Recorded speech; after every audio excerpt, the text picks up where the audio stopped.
समुदाय के द्वारा प्रदर्शन के लिए बनाई गई थी। उसके बाद समुदाय के उग्र होकर स्थानीय चर्च को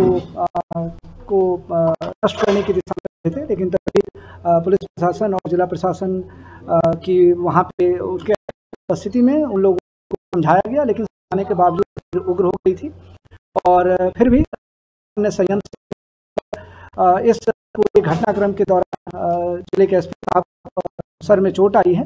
इसका यहाँ पे एसपी साहब की स्थिति सही है और कुछ पुलिस वालों को भी चोट आई है। प्रशासन की तरफ से पूरी संयम दिखाई गई है और अभी भी हम लोगों को उनके घर वापस भेजने की कोशिश कर रहे हैं। आंदोलन की सूचना थी क्या?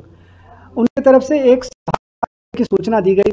आज सभा करने से पहले एसपी साहब द्वारा उस जो लीडर्स हैं उनको कलेक्टर बुला करके उनको समझाइश दी गई थी कि सभा शांतिपूर्ण होनी चाहिए।